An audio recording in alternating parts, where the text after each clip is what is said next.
Farzandlarim har kuni kechqurun kechki ovqatdan keyin ayjon bironta shirinlik pishirib bering deb turib olishadi. Shu sababli bugun chak-chak qilishga qaror qildik. Bizga kerak bo'ladi 2 dona tuxum, 1 chumdim tuz, ozgina un, vanilin razrexetel. Yaxshilab xamir qorib olamiz. Xamir tayyorlab bo'lgach, biroz tindirishga olib qo'yamiz. Tingan xamirimizni yupqa holga kelguncha yaxshilab ishlov berib yoyib olamiz. Yoyib bo'lgach, chak-chakni o'zini shunaqa maxsus pichog'i bilan shunaqa shaklda kesib chiqib olamiz.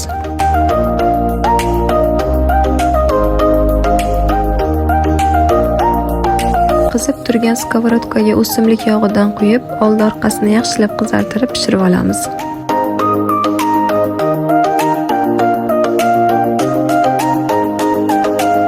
Chak-chaklarimiz pishib tayyor bo'lgach, ustidan 4-5 qoshiq qiyomni quyib, shunaqa videoda ko'rsatilgandek qilib aylantirib olamiz.